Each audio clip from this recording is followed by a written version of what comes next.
Ribuan tahun silam di Tonakaro, Sumatera Utara, pernah berdiri sebuah negeri yang dilanda penderitaan hebat. Musim kemarau terpanjang datang, mengubah surga yang hijau menjadi padang debu yang retak dan tandus. Matahari bersinar begitu terik, seolah ingin memanggang bumi hingga tak bersisa. Di antara penderitaan itu, hiduplah sepasang ibu dan anak yatim piatu. Sang anak, yang dikenal dengan nama si Brudayang, hanya bisa terbaring lemah di pangkuan ibunya yang kurus. Sang ibu berusaha memberinya minum, tetapi wadah yang dipegangnya telah lama kosong. Tak ada lagi yang bisa ia lakukan.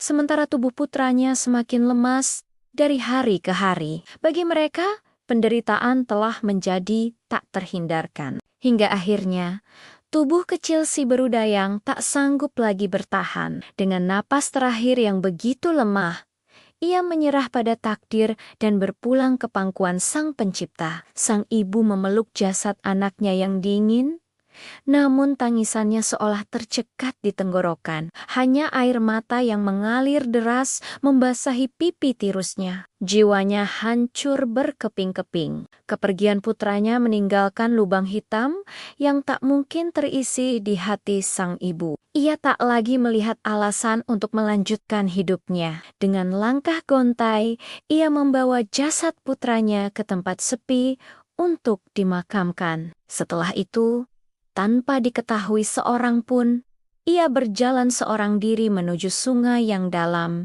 dan deras. Ia memutuskan untuk mengakhiri penderitaannya, terjun ke dalam arus sungai yang dingin dan kelam. Waktu berlalu, namun musim kemarau tetap tak beranjak. Di tengah padang yang sama, dua anak lain dengan gigih menggali-gali tanah yang kering dengan tangan kosong. Mereka berharap menemukan sisa umbi yang mungkin masih tersisa di bawah permukaan bumi, berjuang melawan rasa lapar dan keputusasaan yang melanda. Tiba-tiba, salah satu dari mereka berteriak kaget.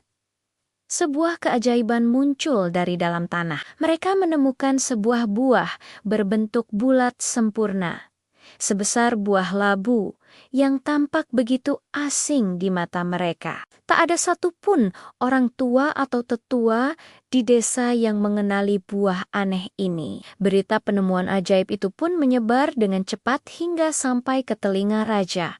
Raja Agung pun datang untuk melihat sendiri buah misterius itu. Saat semua mata tertuju pada buah yang diletakkan di tengah-tengah kerumunan, sebuah cahaya terang tiba-tiba turun dari angkasa. Sebuah suara agung dan berwibawa terdengar dari langit, membuat seluruh warga terdiam dan menengadah dengan takjub. Suara gaib itu berkata, "Buah ini adalah jelmaan dari si Brudayang, anak yang meninggal karena kelaparan. Tanamlah ia dengan baik, niscaya kelak ia akan menjadi sumber makanan bagi kalian semua." Suara itu melanjutkan, "Namun, ketahuilah, Brudayang sangat merindukan ibunya. Ibunya telah menjelma menjadi ikan di sungai itu. Jika kalian ingin hidup damai tanpa kelaparan, maka pertemukanlah mereka." Raja segera memerintahkan seluruh warganya untuk melaksanakan pesan suci tersebut. Mereka menanam buah itu dengan penuh harapan. 3 bulan kemudian, tanaman itu tumbuh subur dan buahnya menguning, siap untuk dipanen. Rakyat memanennya dengan gembira, lalu menjemur dan menumbuknya. Betapa terkejutnya mereka saat mengetahui isinya adalah sumber makanan baru yang melimpah, yang kini kita kenal sebagai padi. Sejak saat itu, masyarakat Tanah Karo tidak pernah lagi menderita kelaparan. Dan untuk menghormati pengorbanan suci ibu dan anak itu, serta menepati janji kepada para dewa, mereka selalu menyantap makanan utama mereka, nasi bersama dengan ikan yang ditangkap dari sungai. Inilah kisah legendaris tentang asal-usul padi, sebuah cerita tentang pengorbanan, cinta, dan harapan yang abadi. Terima kasih sudah menonton. Jangan lupa ikuti kami untuk kisah-kisah menarik lainnya.